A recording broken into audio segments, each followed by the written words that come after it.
Psalms chapter 84 and verse 10. For a day in thy courts is better than 1,000. So one day in the kingdom of heaven is better than 1,000 of your best days on this side, man. Let me repeat that again. One single day in the kingdom of heaven is better than 1,000 of your best days on this side, man. Okay? Where things were better for you. Moments that you could reminisce on and say, yeah, that was a good day. The kingdom of heaven blows it out the park, man. It blows it out the water. Just one day. Not to mention, the Heavenly Father, He's going to stretch out the time. He's going to expand the time so you can enjoy your immortality. You can enjoy your life. And the Lord said in Wisdom of Solomon, He created the Israelite man to be an image of his own eternity, man. We're going to be a likeness of his own eternity, man. We're going to be many most highs, man. We're going to be many most highs. Okay? Gods on earth under Yahweh Shemiah Shah. And also what's going to make us gods? These laws, statutes, commandments, and us judging by the laws, statutes, commandments, but also these laws being in our inward parts, making us those perfect judges. Not to mention, we experience these different reincarnations in this wicked flesh, so we know how to judge the flesh. We know how to judge this body because we've been in this body many times. Okay? But once again, the kingdom of heaven is going to be patterned after the mind of Yahweh Shemiah Shah, man. A righteous paradigm.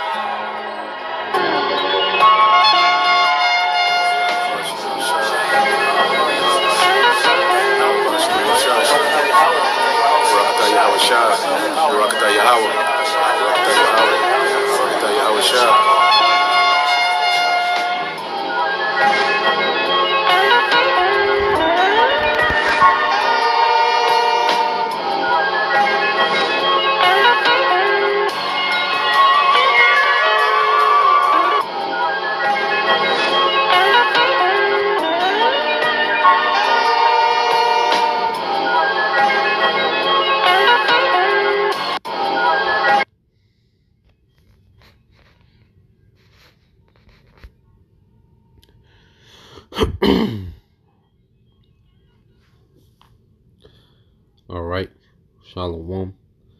First and foremost, I would like to give all praise, honor, and glory unto Yahweh, Bahashem, Yahweh Shah, Bahashem, Kakwadash. Double honors unto the apostles and the elders of GMS who rule well, teach well, being great examples to us younger brothers. And peace and blessing salutations, hopefully out there pushing His word in truth and in sincerity across the four winds in the name of Yahweh, Bahashem, Yahweh Shah. Pushing to get up out of here. Shalom to the hopeful the believers, the listeners whom have came back to the obedience of the scriptures through faith in Yahweh Bashim Shai. All right.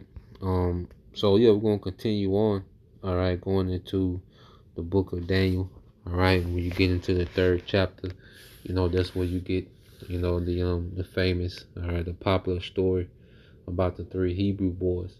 All right, which their Hebrew names are Hananiah, Mishael, all right, and Azariah, okay, which, this is a popular story in the church, okay, popular story even in the world, going into this account.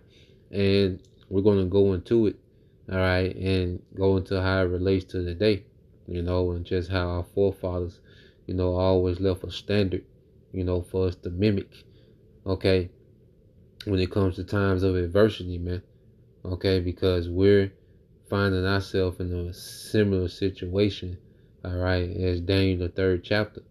Okay, we're going to get into these things. Now, let me know if the sound coming in good. I know it was kind of tripping, let me get started. So y'all let me know if the sound coming in good or not. The visual cool.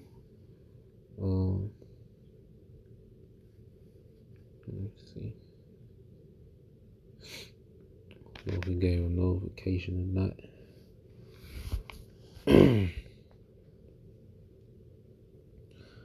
Okay, come, bro, the water.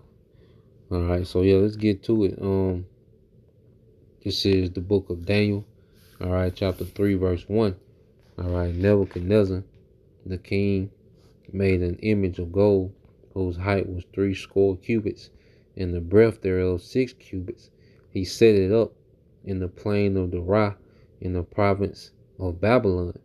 Then Nebuchadnezzar the king sent to gather together the princes, the governors, and the captains, the judges, the treasurers, the counselors, the sheriffs, and all the rulers of the provinces, to come to the dedication of the image which Nebuchadnezzar the king had set up. Then the princes, the governors, and the captains, and the judges, the treasurers, the counselors, the sheriffs, and all the rulers of the provinces were gathered together unto the dedication of the image that Nebuchadnezzar the king had set up. And they stood before the image that Nebuchadnezzar had set up. Then an herald cried aloud, to you it is commanded, O people, nations, and languages. Okay? And we're going to remember that. O people, nations, and languages, that at what time you hear the sound of the cornet, the flute, the harp, the sackbut, the psaltery, the dulcimer, and all kinds of music, you fall down and worship the golden image that the king Nebuchadnezzar have set up. And whoso falleth not down and worshipeth shall the same hour be cast into the midst of a burning fiery furnace. Therefore, at the time when all the people heard the sound, and the cornet, the flute, the harp, the sackbut, the psaltery, and all kinds of music, all the people, the nations, and the languages fell down and worshiped the golden image that Nebuchadnezzar had set up. Now, I want to get this word image, okay, because we have to understand, all right, we're seeing the same thing happen today. All right, Esau, Edom, okay, all right, is doing the same thing today, setting up an image. All right, he has set up an image, which you're going to get into those things. Now, this is the word image, okay, in the Hebrew, okay, which is Tazalum, okay, and was an image or idol. All right, but I want to get this, okay, it's Tazalum, the root word, and you get into it, it says image, of heathen gods. All right, it says image, a likeness of resemblance, okay, a likeness or a resemblance. Now, just to show you, all right, America being, okay, likened to the image, all right, of ancient Babylon, of the Neo-Babylon Empire. All right, let's go here. Isaiah 47:1. Come down and sit in the dust, O virgin daughter of Babylon.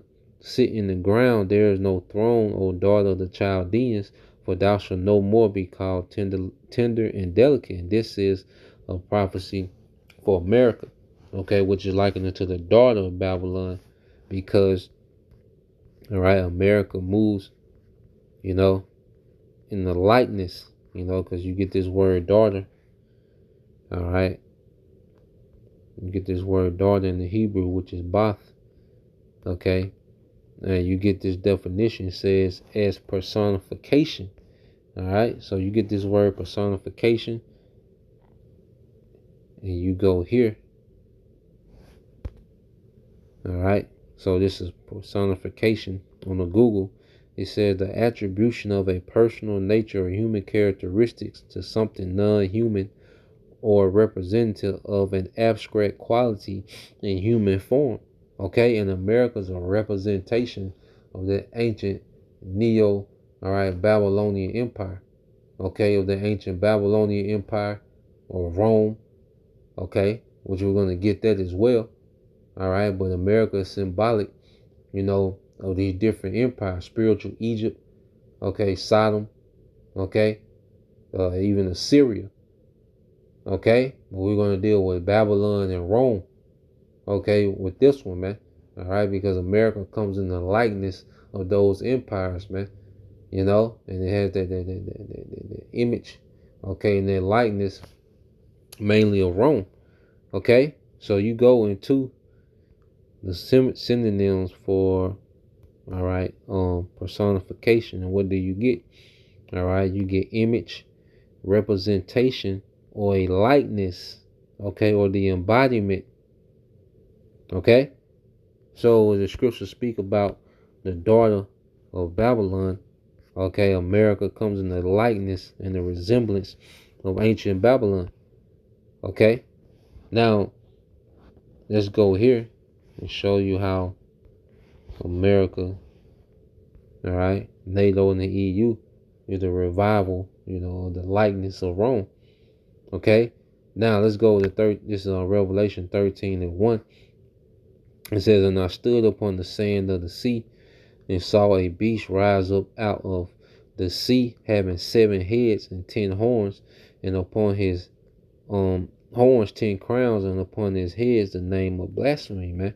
Okay, and this beast system, okay, those 7 heads going into, the Greeks, the Romans, all right, France, Germania Major, Germania Minor, Spain, and Britain, okay, which represents the 7, dominant governments of Esau, Edom, the 7 governments that has dominated, the earth. All right, Esau, Edom has dominated the earth under those 7 governments. Okay, and America is a whore. Okay, to rise this beast, man, which emerged last. That little horn. You go into Daniel 7 chapter. Now, when you keep going, it says, those 10 horns represents those vassals. Okay, in the EU, those EU nations. All right, and you keep going. It says, and the beast which I saw was like unto a leopard, and his feet were as the feet of a bear. All right, the leopard going to the Greeks, which was the beginning of Esau's dominance. That was the first, Edomite empire in the earth. When he became, a superpower on the earth was under, all right, Alexander, okay, the Greek. Okay, it says in the feet of the bear, because the end of this empire, this Edomite empire, is going to be, all right, spawned, okay, off a war, okay, with Russia and its allies, man. Okay, so it came in through a leopard, okay, but the feet, which represents the end, just like we went into the 10 toes, okay, because the feet represent the end of a thing, man. Okay, Jacob's hand held fast the heel, okay, the feet of Esau, okay, showing that Esau's kingdom will be birthed first, during the Renaissance. What you go into the Renaissance, it goes to rebirth. All right, I think even when you go into that word NATO, all right, in the Latin, it goes into rebirth. Okay, so his empire was rebirthed in the earth, okay, during the Renaissance, all right, but our empire is to come directly after his, man, in the 10 toes of his empire, okay, and what's going to jumpstart that is this war that's brewing with Russia, man, okay, and it says the mouth of a lion, all right, which represents, London, the financial sector, which the elites, make the policies of this beast system, these banking families, okay, which is stationed, in London. And it says, and the dragon gave him his power and his seat and great authority, man. That dragon represents pagan Rome, okay, because this beast system, all right, that's ruling the day, comes in the image and the likeness, okay, of pagan Rome. Okay, it rules, all right, with that same authority, that same imperialistic mindset of pagan Rome. Okay, and this is what we're seeing playing out. Verse 3, and I saw one of his heads as it were wounded to death, and that was the Roman head. Okay, we're going back to the 7 heads. One of those 7 heads represented, all right, Edom, Rome, okay, which was wounded, all right, during what they call the Dark Ages, okay, but it came back during the Renaissance, Okay, and ever since the Renaissance, he has established, all right, that pagan Rome dominance in the earth. Okay, he has been moving in the image and the likeness of pagan Rome. Okay, and this is the authority that we're under today. All right, that is in the likeness of that pagan Roman Empire, man. Okay, it says, and I saw one of his heads as it was wounded to death, and his deadly wound was healed, and all the world wondered after the beast. Okay, and this is what we seeing now. From the Renaissance to now, this man has pretty much, had the world in awe. All the inventions, and technology that has been, birthed, under his rulership, the convenience that he's brought to the earth, the money system, people have been in awe. The world has been in awe with this man, his military might, like this man has had the world in awe. Okay. And it says, and they worship the dragon, which gave power unto the beast. Okay, because through this beast system, the world is worshiping pagan Rome. Through this current beast system, which is in the likeness, the resemblance, okay, of pagan Rome. Okay, the world is worshiping, all right, Rome, man. Okay, because you gotta understand, like, this culture, the spirit of this beast system is a duplicate, okay, of that pagan Roman Empire. All right, as we go into the image of the beast, where the image of the beast is pagan Rome, you gotta understand, like, in Rome, okay, Rome knew how to pamper its slaves. Like, Rome had perfected pampering its slaves to where the slaves was in love with Rome. Okay, you had instances where slaves were freed in Rome when they didn't leave. Okay, just like this society, man, people are in love with their slavery, man, because of the convenience and the bread and circus and Rome. They had their own form of social media. They had a little news feed that would go out, okay, to the public. You had in Rome, the women that was harlots, okay, to let people know in society that they was harlots, they would wear their hair blonde. Okay, they became an indicator that they were, they was harlots. All right, and it became a fad to where you had married women to start to wear their hair blonde, just like today, where you have, a harlot is glorified. A harlot, you got women, they got husbands, they got, decent, situations, but they envy the life of a harlot. Okay, they do what they want, move how they want, hang out with all these different, rich men, and you got, so just like was Aisha Curry, you know, here it is, she's already with a man that's extremely wealthy, successful, but she envies the life of these harlots that Esau, has glorified, in this system, man. That's the same thing that was going on in ancient Rome, all right, in pagan Rome. Okay, you had the alphabet, pedo, you had you know, the culture of clout and fame. You see, and this is what people worship today, man. This is pagan Rome speaking, okay, and living a lot. Pagan Rome is alive and well through this beast system, man. This the image that Esau Edom has set up in these last times. All right, and people are constantly worshiping, this image. And it says, and they worship the dragon, which gave power unto the beast, and they worship the beast, saying, who is like unto the beast, and who is able to make war with him, man? Okay, and our people, a lot of people, okay, even though they don't understand, how war works, how, military, they just know that America has been dominating the earth. Okay, this beast system has been dominating the earth, man. All right, they know that they never, that's why I call it the virgin daughter of Babylon, because it's never been penetrated, man. Okay, so in people's mind, all right, it's like, look, it's conflicts all throughout the earth, but it never come here.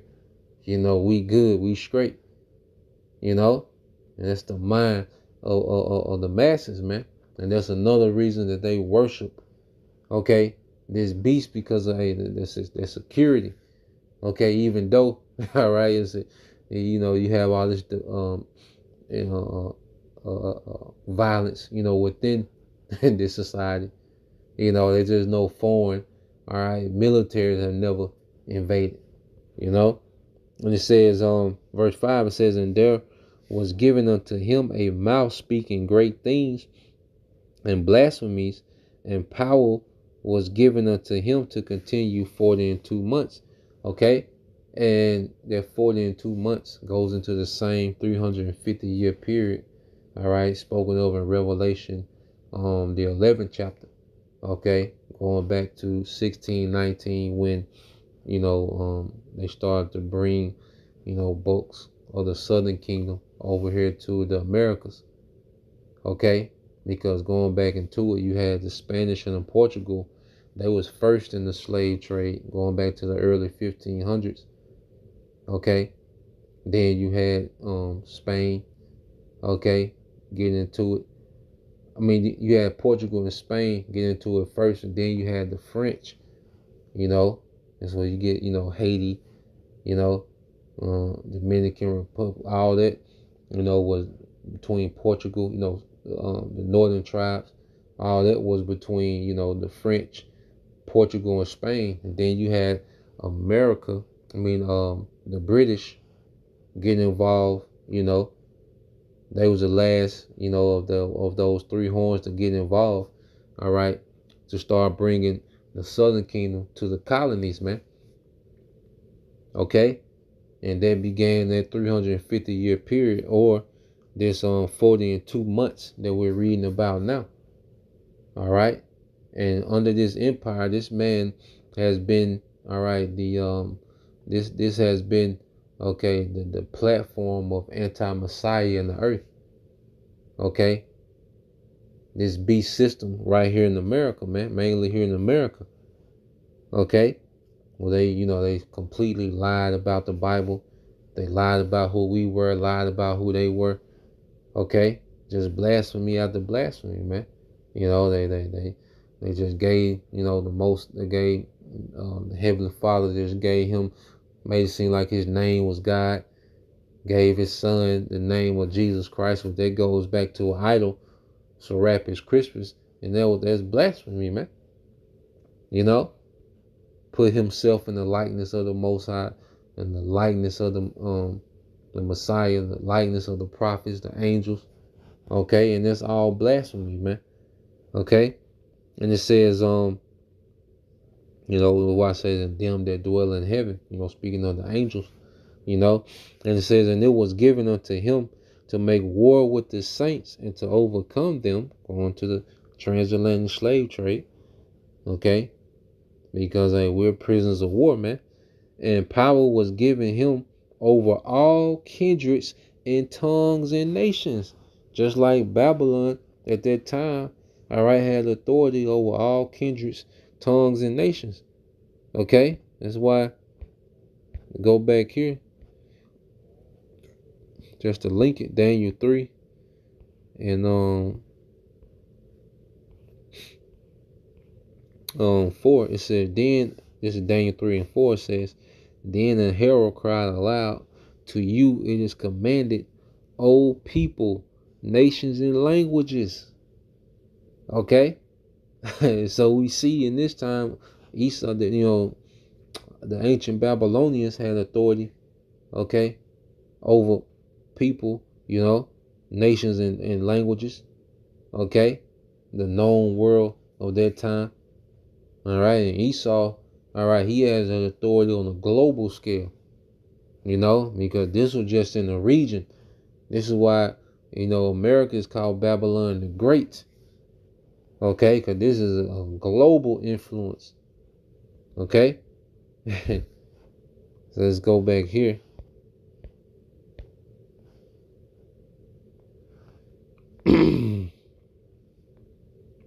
Let's go back into Revelation. All right, 13. All right, Revelation 13 and 7 says, and it was given unto him to make war with the saints and to overcome them, and power was given him over all kindreds and tongues and nations, and all that dwell upon the earth shall worship him, whose names are not written in the book of the life, all right, in the book of life of the Lamb slain from the foundation of the world. That's why we always talk about the elect predestined. Okay, because if you're not of the elect, okay, you're given over to bend the knee, all right, to this man, to bend the knee to the beast, all right, to bend the knee to Baal. All right, and we're going to keep reading in Daniel 3rd chapter. They didn't bend the knee, letting you know that, hey, they represent the elect. Okay, they represent, the elect, man. And we use these stories, as matter of fact, let's get that, and then we're gonna jump down in Revelation. All right, Romans 15 and 4 said, for whatsoever thing was written aforetime were written for our learning, that we through patience and comfort of the scriptures might have hope, man. And they think that the acts of our forefathers, in adversity, give us hope in this time, man. It give us a standard. All right. Well, then when the time comes, we gonna know what to do. It's gonna be in us, man. That's why grace period is a time for us to be rooted in what we believe, man. Going tapping into these things, man. All right. Now, when you go here, okay, and this is why 2/3 of our people, there's nothing that can be done. All right, going to serve the community serves no purpose if they're not of the elect. Okay, they're given over to bend the knee to Baal, man. All right, they're already in the worship. Okay, they already worship the image. Okay, of the beast, man. Which is that pagan Roman culture revived, modernized in this time, man. Okay, our people love social media. They're addicted to eating how they want to eat. They don't want no restrictions when it comes to, sex. They don't want, they love self-worship. Okay, they worship this man's technology. Okay, so they're already worshiping this man's image. And Christianity is a part of it.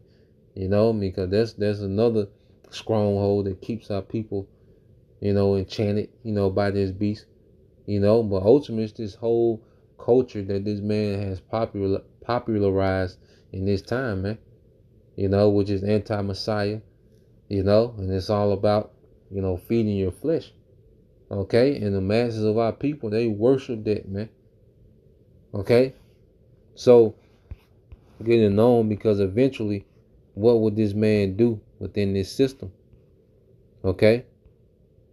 Because this is the time that we're coming into. All right, and we're all gonna be faced with this, man. This is Revelation 13 and 16, and he calls it all, both small and great, rich and poor, free and bond, to receive a charagma in their right hand or in their foreheads. Okay, that no man, all right, might buy or sell, save he that have, all right, the charagma, or the name of the beast, or the number of his name. Okay, here is wisdom. Let them that have understanding count the number of the beast, for it is the number of a man, and his number is 636, man, which is 666, which is embedded all through this man's system, man. And this was an indicator of this beast system. Okay, and John the Revelator seen that image. You see, King Nebuchadnezzar, he made a 90-foot tall, 90-foot wide gold image, okay, to be, all right, worship, all right. But this devil, He has, all right, got his image down to micro technology, man. Because guess what? To have access to pagan Rome, you're going to have to take, all right, that micro technology, man.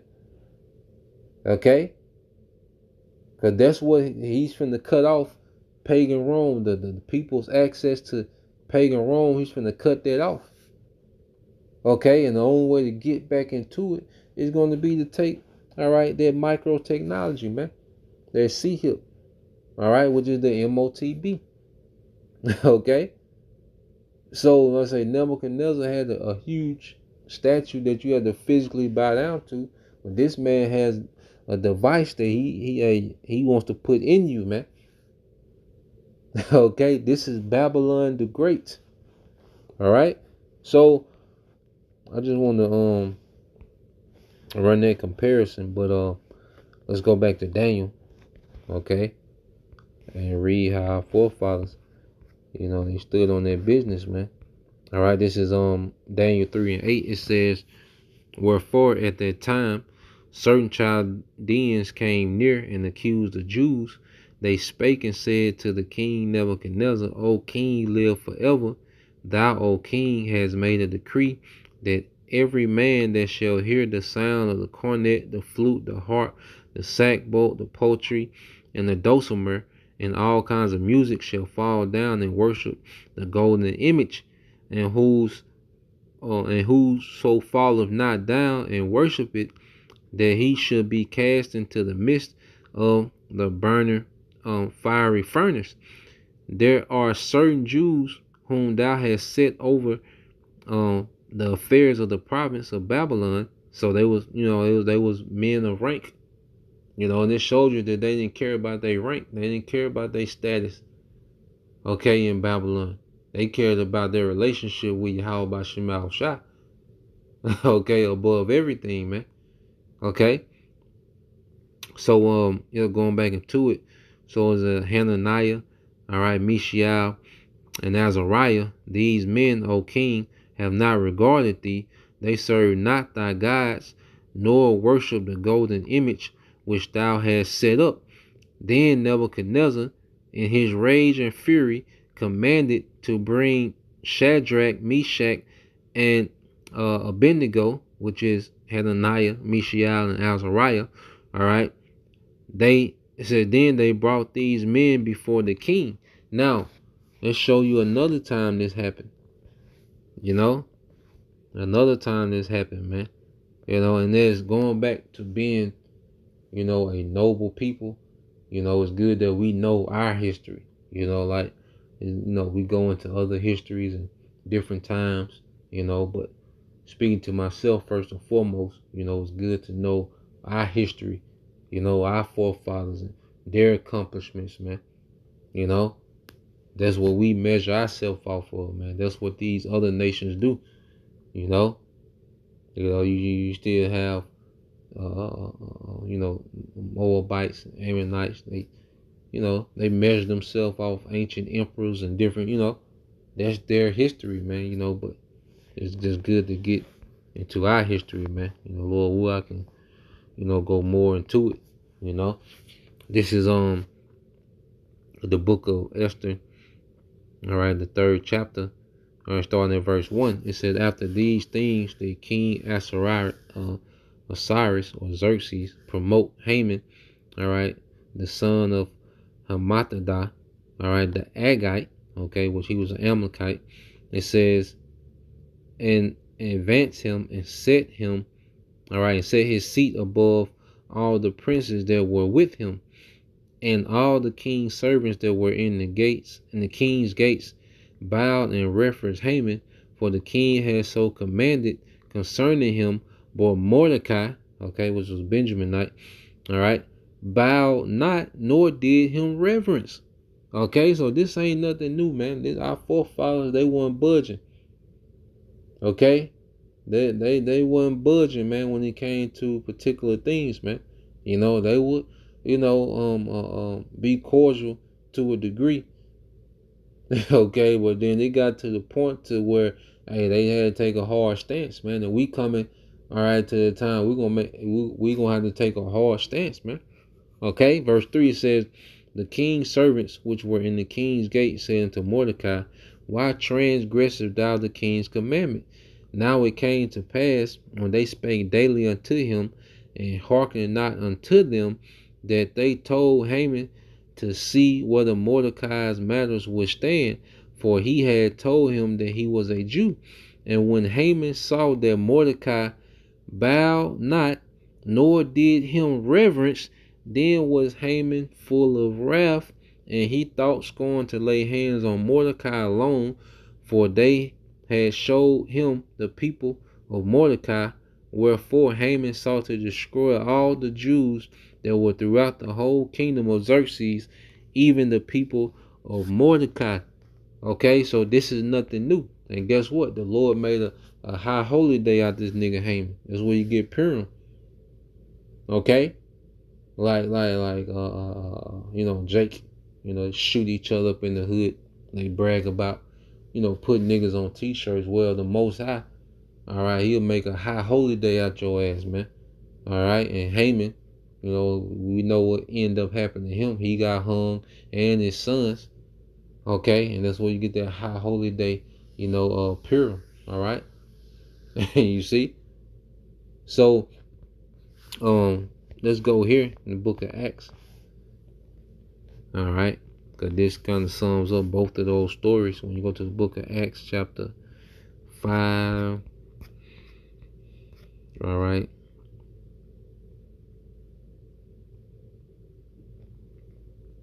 This is Acts 5 and 28. It says, I started 27. It says, and when they had brought them, they set them before the council. All right, and this was the chief priest, pretty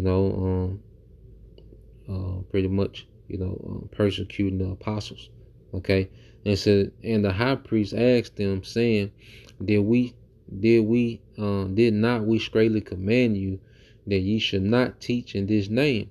And behold, you have filled Jerusalem with your doctrine, and intend to bring this man's blood upon us.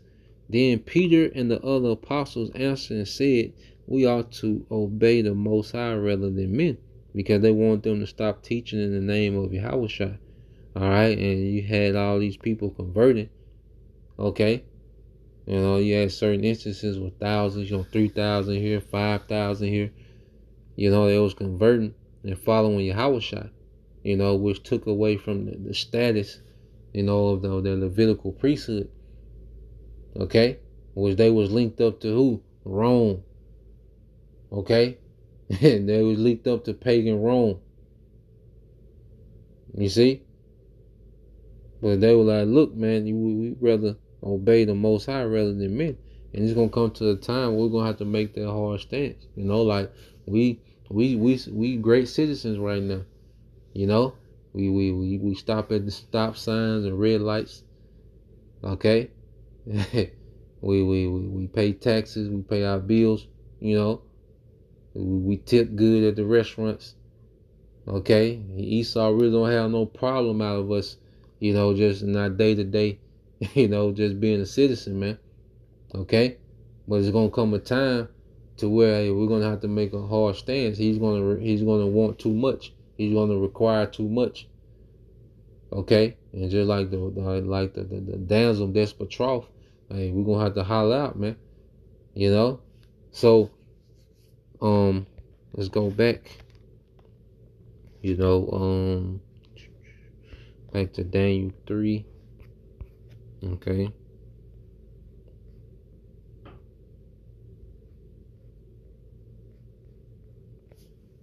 This is Daniel 3 and 14. It said, Nebuchadnezzar spake and said unto them, is it true? All right. Is it true? Yeah, is it true, O Hananiah, Mishael, and Azariah? Do not ye serve my gods, nor worship the golden image which I have set up? So now he's, making the inquisition. Okay. And it says, now if you be ready, and this shows you that, these were valuable men in Nebuchadnezzar's court, because he immediately gave them a second chance. Okay, he really didn't want to have to do that. Just how Darius, we're going to get later on with Darius, how he dealt with Daniel. He really didn't want to do that because these men was valuable men. They was pretty much running, the empire. The day-to-day affairs. Daniel, that's another thing I've been just researching with Daniel. Like, Daniel was running the Babylonian Empire pretty much. We really get into it. Him and he was being aided by Hananiah, Mishael, and Azariah. And then they trustworthy. They reliable. They weren't ambitious, because you watch these certain time period pieces.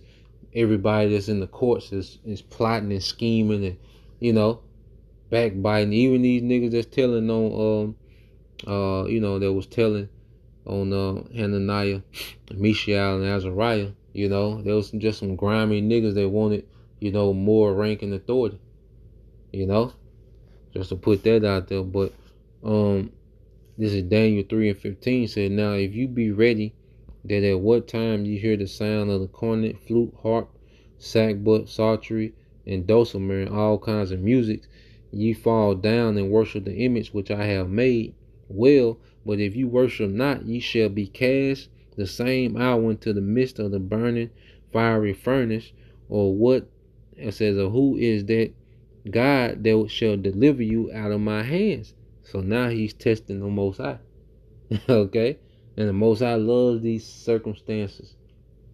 Okay? The Lord loves these circumstances when he's being tested, man. By the enemy, by the heathen, man. This is and because we in the same, the elites, they finna take that same approach. Let's get this real quick. All right, in the book of the Wisdom of Solomon, they finna test the Most High. Because Nebuchadnezzar, well, what God gonna save you from me? Egypt, Pharaoh had that same mindset. All right, matter of fact, let's get that real quick and then we'll get that. All right, Pharaoh, he was talking this same big talk. Okay. Let's see.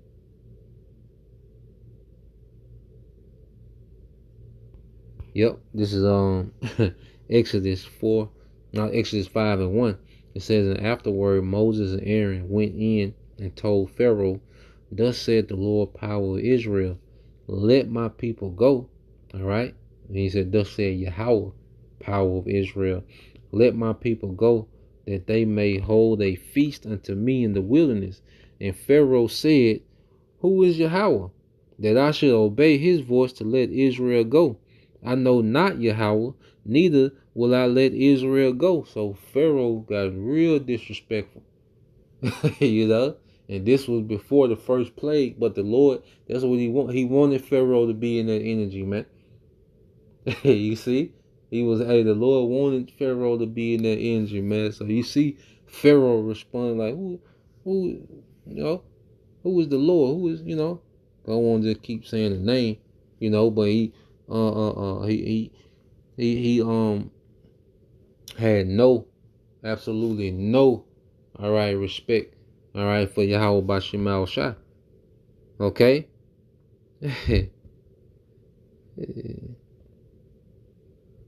And we keep reading. It says, "And they said," this is their response, this is Moses, "and they said, the God of the Hebrews have met with us. Let us go, we pray thee, 3-day journey into the desert, and sacrifice unto the Lord Yahweh Bashim Al Shah power, lest he fall upon us with pestilence or with the sword." And the king of Egypt said unto them, "Wherefore do ye, Moses and Aaron, let the people from their work get unto your burdens?" Okay, so Pharaoh, read this in NLT. Pharaoh replied to Moses and Aaron, "Why are you distracting the people from their task? Get back to work." So as Moses and Aaron is petitioning in the name, of the Lord. Okay.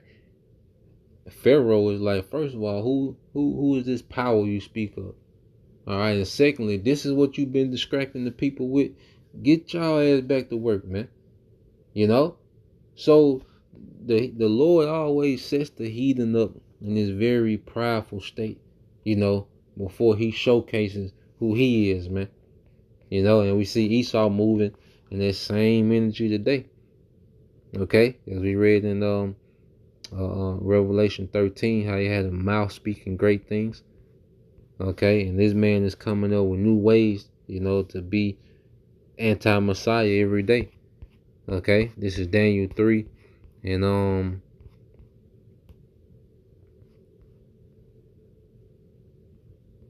16. All right, so it says, Hananiah, Mishael, and Azariah answered and said to the king, O Nebuchadnezzar, we are not careful to answer thee in this matter. Okay, and when you read in NLT, it says, we do not need to defend ourselves before you, So they were bold, And what made them bold, man? Because they had their relationship with Yahweh Shema Shai. Serving the Lord is that was their lifestyle. Okay? They had no doubt. They had no sway. Okay? They were rooted. So they standing before this king with all these threats. Like, look, man, we not gonna be careful how we answer you, man. We just finna tell you what it is, man. Okay, verse 17. If be so, our power whom we serve is able to deliver us from the burning fiery furnace, and he will deliver us out of thy hand, O king. But if not, be it known unto thee, O king, that we will not serve thy gods, nor worship the golden image which thou hast set up. Okay, so whether the Lord was going to deliver them or not, their mind was made that they wasn't serving. All right, they wasn't going to bow. They wasn't going to bend the knee. Okay, but it was going to be on record that they didn't bend the knee. Whether they was going to be put to death, or whether they got delivered. If they got delivered, hey, glory be to Yahweh Bashim Al Shai. But if they got put to death, it was going to be on record, okay, that they didn't bend the knee. All right, and who had that similar mindset, man? All right, let's get this in is it 2 Maccabees 6? Okay.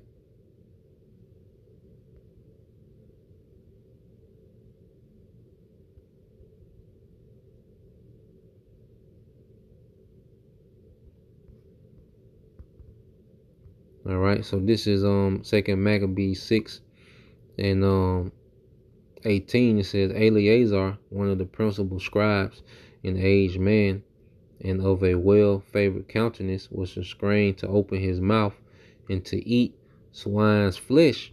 But he, choosing rather to die gloriously than to live stained with such an abomination, spit it forth and came of his own accord to the torment.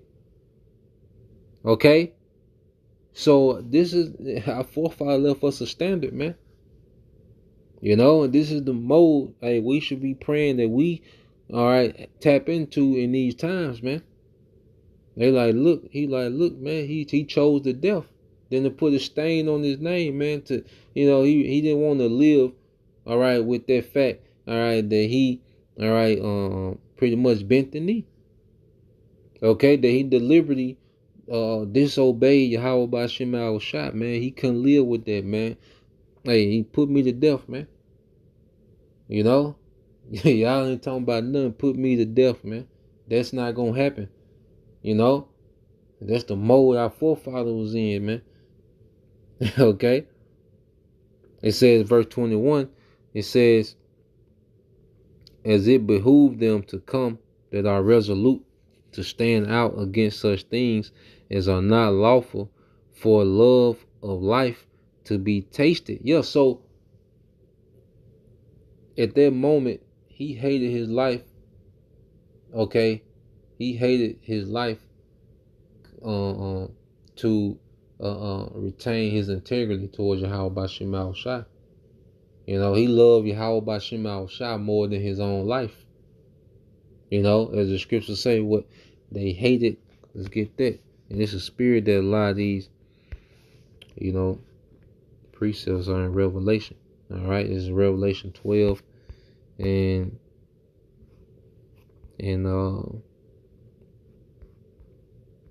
11. It says, and they overcame him by the blood of the Lamb and by the word of their testimony.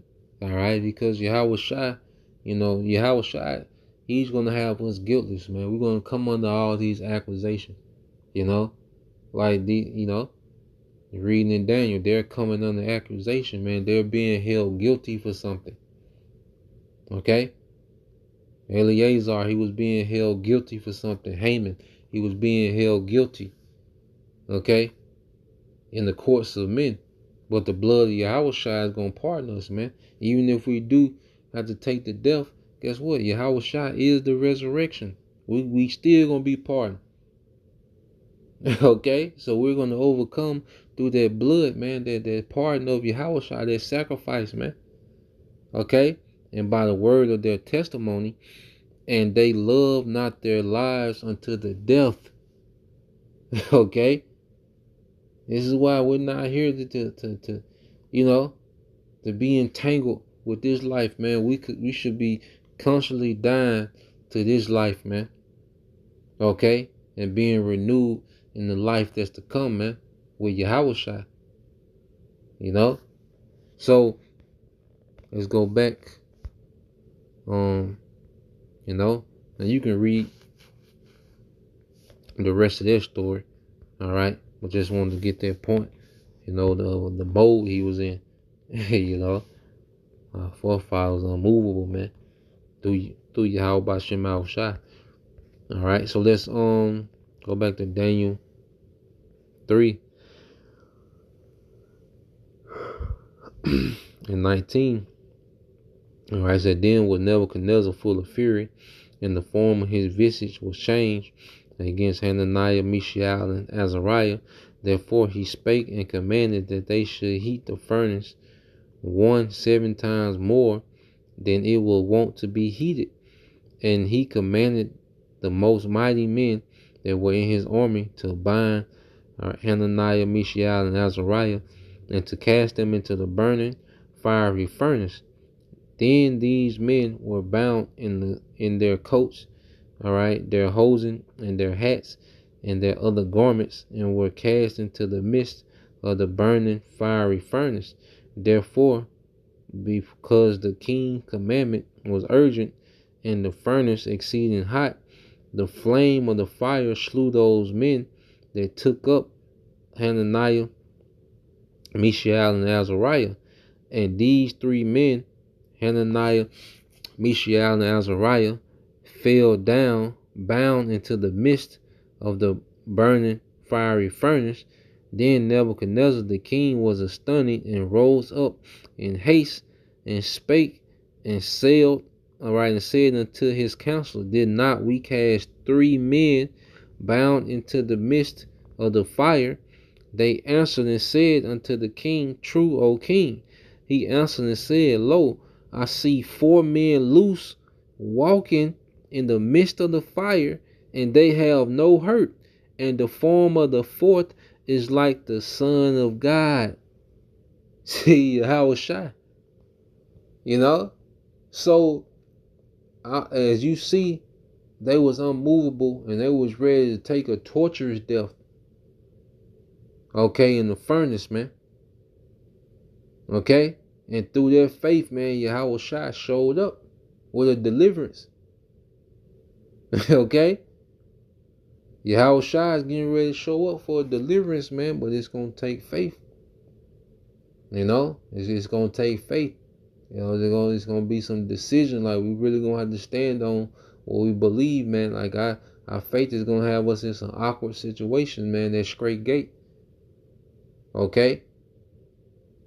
But Yahweh Shai, all right, as we get into, let's get this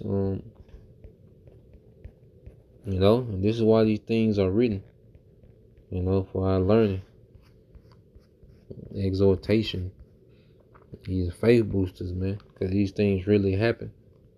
A lot of people take the Bible, it's like it's a novel. Like, nah, man, this really happened.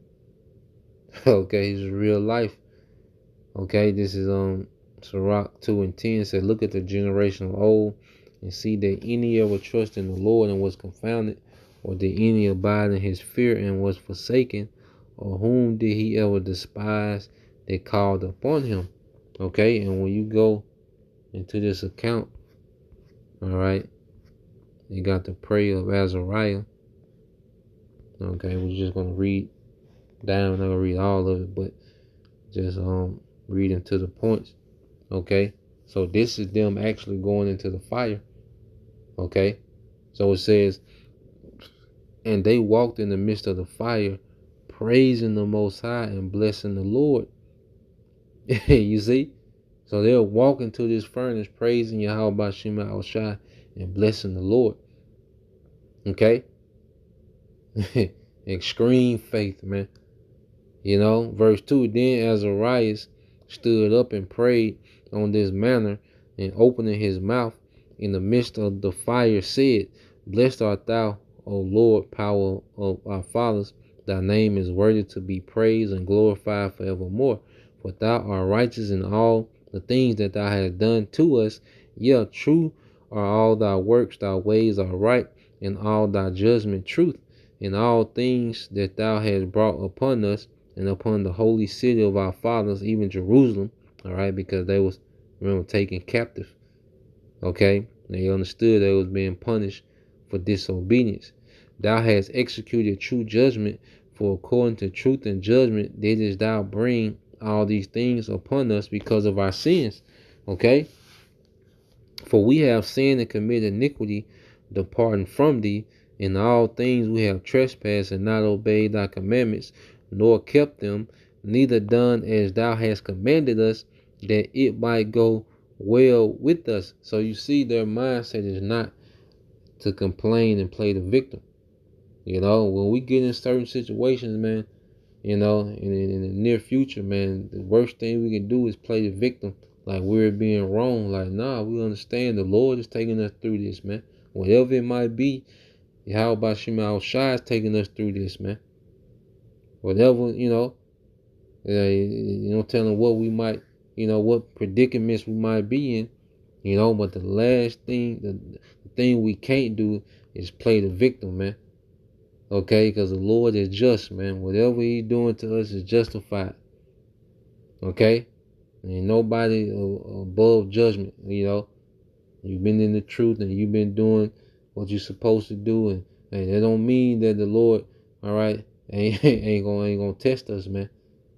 Okay, and put us in some hell of a predicaments, man. Okay, it says, wherefore all that thou hast brought upon us, and everything that thou hast done in true judgment. And thou didst deliver us into the hands of lawless enemies, most hateful, forsakers of the Most High, and to an unjust king, and the most wicked in all the world. And now we cannot open our mouths, we are become ashamed and a reproach to thy servants and to them that worship thee. Yet deliver us not up wholly for thy name's sake, neither disannul thou thy covenant. And they got to remind it, one thing our forefathers would do, they remind the Lord of his promises, man. And that's why it's good to understand the promises, so to be able to remind him, hey, Lord, you said you will be, a strong tower and a refuge. Lord, you said you are present help in trouble, to those that fear you. You see? That's why, his word, got to be in us, man.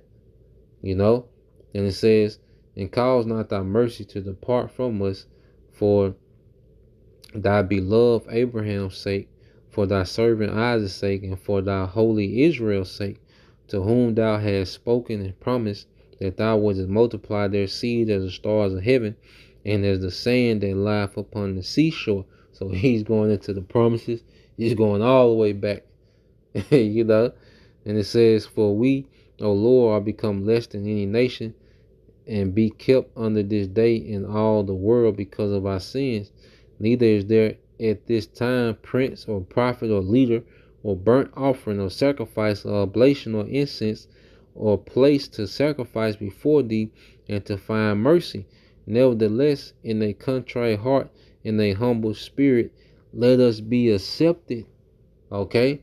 And we don't have, a place to burn offerings, which that's, the sacrifice of sin offering is done away with through Yahweh Shai. Okay? Well, we have that contrite and humble spirit. That's the sacrifice.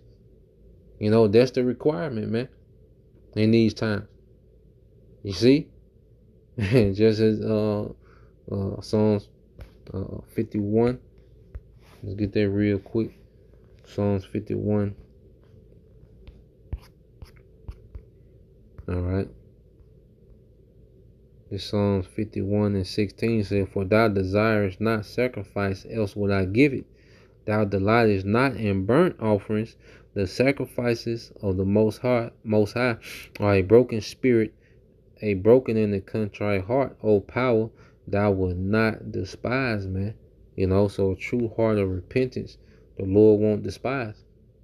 Sincerely sorrowful. For sin, the Lord won't despise, man. Like as in the burnt offerings of rams and bullocks, and like as in the 10,000 fat lambs, so let our sacrifice be in the sight this day, and grant that we may wholly go after thee, for they shall not be confounded that put their trust in thee. And now we follow thee with all our heart. We fear thee and seek thy face. Put us not to shame, but deal with us after thy love and kindness, and according to the multitude of thy mercy. Deliver us also according to thy marvelous works, and give glory to thy name, O Lord. And let all them that do thy servants hurt be ashamed, and let them be confounded in all their power and might, and let their strength be broken, and let them know that our power, the only power, and glorious over the whole world. And the king's servants that put them in cease not to make the oven hot with rising pitch, tow, and small wood. So while they praying, all right, the king's servants steady making the fire hotter. As they're praying to Yahweh Shema Shah, man, these niggas steady, you know, throwing pitch, and different things, into the fire, resin, and wood into the fire. It says, so that the flame screamed forth about the furnace, all right, 49 cubits. Damn. Cause I think a cubit is like a foot and a half. So it's like 70, that might be like 70 feet. Damn. All right. It says, and it passed through, all right. It says, and it passed through and burnt those Chaldeans it found about the furnace. But the angel of the Lord came down into the oven together with Azarias, which just was Yahweh Shai, and his fellows, and smote the flame, all right, of the fire out of the oven, and made the midst of the furnace as it had been a morse whistling wind, so that the fire touched them not. So he pretty much put a force field around them, okay, and they was unscathed, okay. It says, so that the fire touched them not at all, neither hurt nor troubled them, okay. Then the three is out of one mouth praised and glorified and blessed the power, all right, and blessed the Most High in the furnace, okay, saying, blessed art thou, O Lord, power of our fathers, and to be praised and exalted above all forever. And you go into the rest of the prayer, they thanking the Most High for everything, man. And that's the mindset we're going to be in, when we're delivered, on those chariots, man. Okay. What it says in this Revelation 15:1, it says, and I saw, and this is going to be us, hey, we're going to be above that fire, man. All right, with the nukes, man. We need to be delivered from that furnace, man. Revelation 15:1, and I saw an angel And I saw another sign in heaven, great and marvelous, 7 angels having the 7 last plagues, for in them is filled up the wrath of the Most High. And I saw as it were a glass mingled with fire. Okay, and that's us looking, all right, through the bottom of them chariots. Okay, and seeing in America, that lake of fire through the atmosphere, man. It's gonna look like a glass mingled in fire, man. You know, it's gonna look like fire in a glass bottle. Okay, and it says, and them that had gotten the victory over the beast and over his image. You see that? Hey, because Hananiah, Mishael, and Azariah, they had got a victory over the image of Nebuchadnezzar, man. Okay, they was pardoned. Okay, from their verdict, you know, of the king. Okay, and it says, and over his mark and over the number of his name, stand on the sea of glass, having the harps of the Most High, and they sing the song of Moses, all right, the servant of the Most High, and the song of the Lamb, saying, great and marvelous are thy works, Lord power almighty, just and true are thy ways, thou King of saints. Okay, go to Revelation 18. You know, that's going to be the time to celebrate, man. Celebratory spirit then, man. You know, victory over the beast. All right. This is Revelation 18 and 20. It says, rejoice. Okay, and this is post-destruction of America. Rejoice over her, thou heaven, and ye holy apostles and prophets, for the Most High have avenged you on her. Okay, and them flames that was meant for, okay, Hananiah, Mishael, and Azariah, you know, they burnt up them servants, man. Okay, so let's go to Daniel, finish it out. Okay, it says, therefore, verse 26, it said, then Nebuchadnezzar came near to the mouth of the burning fiery furnace and spake and said, Hananiah, Mishael, and Azariah, ye servants of the Most High power, all right, come forth and come hither. Then Hananiah, Mishael, and Azariah came forth of the midst of the fire, and the princes and governors and captains and the king's counselors, being gathered together, saw these men, upon whose bodies the fire had no power. The fire had no power, man. Okay? Nor was an hair on their head singed. Okay? Neither were their coats changed, nor the smell of fire had passed on them. All right, and then Yahweh Shai say something similar to that. Okay, this is I think it's Luke 21. Okay, it says, Luke 21 and 17, it says, you shall be hated of all men for my name's sake, but there shall not a hair on your head perish, man, and your patience possess you your souls.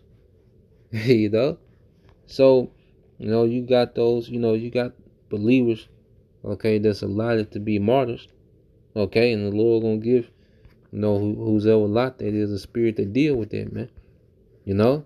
But then there's gonna be some not a hair on their head. There's gonna be the majority, you know, the hair on their heads are not gonna be touched, man. Okay, no matter what, you know, threats, you know, the devil is barking out.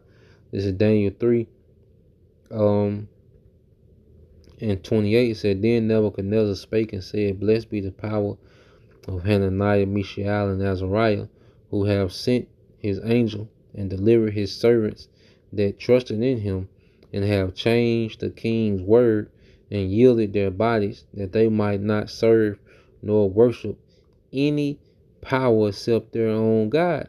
Therefore I make a decree that every people, nation, and language which speak anything amiss against the power of Hananiah, Mishael, and Azariah shall be cut in pieces, and their houses shall be made a dunghill, because there is no other power that can deliver after this sort. Then the king promoted Hananiah, all right, Mishael, and Azariah, in the province of Babylon. Remember, they was already had rank, so they got promoted again. Okay, and ultimately we're looking to be promoted in Yahweh Shai's kingdom, man. Okay, it says in NLT, it says they got promoted to even higher positions. Okay, of the province of Babylon, man. All right, and we're gonna be promoted in our own kingdom, Lord will. All right, we endure. You see, so yeah, that's the point. All right, so that's Daniel 3rd chapter. Lord will, we get into the 4th chapter, just keep going. So Lord will, you brothers. All right, and your sister was edified. Till next time, I say Shalom. Kwam Yashala, Abba Babal, soon. Shalom.